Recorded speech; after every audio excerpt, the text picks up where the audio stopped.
2025 June 3. ಸನ್ಮಾನ್ಯ ಮುಖ್ಯಮಂತ್ರಿಗಳು June 3ನೇ ತಾರೀಕು ಬಂದು ಲಕ್ಕುಂಡಿಯಲ್ಲಿ ಏನು ಈ ಉತ್ಕಲನ ಕಾರ್ಯವನ್ನು ಪ್ರಾರಂಭೋತ್ಸವಕ್ಕೆ ಚಾಲನೆ ನೀಡಿದರು. ಆವಾಗ ಇಮಿಡಿಯೇಟ್ ಆಗಿಂದನೇ ಮಳೆಗಾಲ ಸ್ಟಾರ್ಟ್ ಆಗಿದ್ದರಿಂದ ನಾವು ಉತ್ಕಲನ ಕಾರ್ಯ ಮಾಡಕ್ಕಾಗಿರಲಿಲ್ಲ. ಈಗ ಮಳೆಗಾಲ ಎಲ್ಲ ಮುಗಿದು ಈಗ ಬೇಸಿಗೆ ಬಂದಿರೋದ್ರಿಂದ ಈಗ ಉತ್ಕಲನ ಕಾರ್ಯ ಸ್ಟಾರ್ಟ್ ಮಾಡಿದ್ದೀವಿ.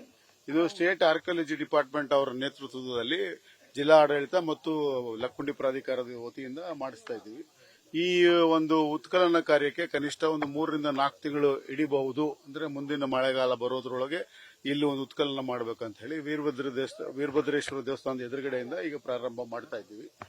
ಸೊ ಈಗ ಫಸ್ಟ್ ಒಂದು 10x10 ವ್ಯಾಪ್ತಿಯೊಳಗೆ ನಾವು ಉತ್ಕಲನ ಮಾಡ್ತೀವಿ. ಈ ಹಿಂದೆ ಸ್ವಲ್ಪ ಮಣ್ಣು ಹಾಕಿರೋದು ಇದೆ ಮೇಲ್ಗಡೆ ಮಕ್ಕಕ್ಕೆ, ಒಂದು 3 ರಿಂದ 4 ಅಡಿವರೆಗೂ ಮಣ್ಣು ತೆಗೆದ ಮೇಲೆ ಆ ದೇವಸ್ಥಾನದ ಮಟ್ಟಕ್ಕೆ ನಾವು ಇಳಿತೀವಿ. ಅಲ್ಲಿಂದ ಆಚೆಗೆ ಉತ್ಕಲನ ಕಾರ್ಯ ಅದು ಸೂಕ್ಷ್ಮತೆಯಿಂದ ಕೂಡಿರುತ್ತದೆ. ಅಲ್ಲಿಂದ ಆಚೆಗೆ ಸೂಕ್ಷ್ಮವಾಗಿ ಉತ್ಕಲನ ಮಾಡಿಕೊಂಡು ನಾವು ಏನಾದ್ರು ಸಿಗಬಹುದು ಅಂತ ಒಂದು ಆಶಯ ಏನ್ ಇಟ್ಟಿದ್ದೀವಿ, ಅದ್ರದ್ದು ಪ್ರಯತ್ನಗಳು ಅವಾಗ ಮುಂದುವರಿಯುತ್ತೆ. ದೇವರಿಗೆ ಬಿಟ್ಟಿದ್ದು ದೇವಸ್ಥಾನದ ಕುರುಹುಗಳು ಇದಾವೆ. ಇಲ್ಲಿ ಇತಿಹಾಸ ಪ್ರಸಿದ್ಧ ಇದೆ. ಎದುರುಗಡೆನೆ ಒಂದು ಸ್ಟೆಪ್ ಅಲ್ಲಿ ಇದೆ. ಸ್ಟೆಪ್ ಅಲ್ಲಿಂದ ಅಲ್ಲಿವರೆಗೂ ಹೋಗಕ್ಕೆ ನಿಖರವಾದ ಒಂದು ದಾರಿ ಇತ್ತು ಅಂತ ಹೇಳ್ತಾರೆ. ಹಾಗೆ ಅಕ್ಕಪಕ್ಕದ ದೇವಸ್ಥಾನಗಳಿಗೂ ಏನಿದೆ ಅಂತ ಹೇಳಿ ಹಿಂದೆನೆ ಕೋಟೆ ಗೋಡೆ ಇದೆ. ಅವಕ್ಕೆ ಸಂಬಂಧಪಟ್ಟಂಗೆ ಸಿಗ್ಬೋದು. ನಮ್ಗೆ ಕಲಾಕೃತಿಗಳು ಸಿಗ್ಬೋದು, ದೇವಸ್ಥಾನದ ಕುರುಗಳು ಸಿಗ್ಬೋದು ಅನ್ನೋ ಆಶಯ ಹೆಚ್ಚಿದೆ. ಕಾಕತಾಳೀಯ ಅದು ಮೊನ್ನೆ ನಿಧಿ ಸಿಕ್ಕಿದೆ ಅನ್ಬಿಟ್ಟು ನಾವು ಉತ್ಕಲನ ಇವತ್ತೇ ಸ್ಟಾರ್ಟ್ ಮಾಡ್ತಿರೋದು. ಕಾಕತಾಳೀಯ ಉತ್ಕಲನಕ್ಕೆ ಜೂನ್ 3ನೇ ನಿಗದಿಯಾಗಿತ್ತು. ಈಗ ಮಳೆಗಾಲ ಮುಗ್ದು ಈಗ ಬೇಸಿಗೆ ಶುರುವಾಗಿದ್ದರಿಂದ ಈಗ ಮಾಡ್ತಾ ಇದೀವಿ. ನಿಧಿಗೂ ಇದಕ್ಕೂ ಏನೋ ನೇರವಾದ ಸಂಬಂಧ ಇಲ್ಲ. ಭೂಮಿ ಒಳಗೆ ನಿಧಿ ಇದ್ರೆ ಅದು ಸಿಗ್ಲಿ ಅಂತ ದೇವರಲ್ಲಿ ನಾನು ಕೇಳ್ಕೊಂತೀನಿ.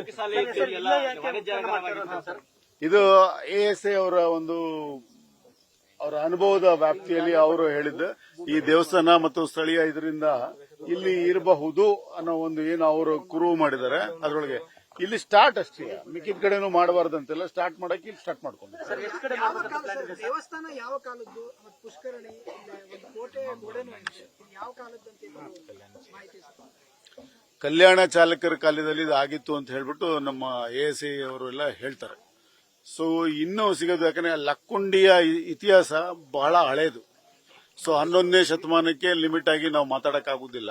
ಇಲ್ಲಿ ನೀವೇ ನೋಡಬಹುದು, ಜೈನರಿದ್ದಾರೆ, ಬಸ್ತಿಗಳಿದಾವೆ, ಬೌದ್ಧರಿದ್ದಾರೆ, ಶೈವೇಟ್ಸ್ ಇದಾರೆ, ವೈಷ್ಣವೇಟ್ಸ್ ಇದಾರೆ.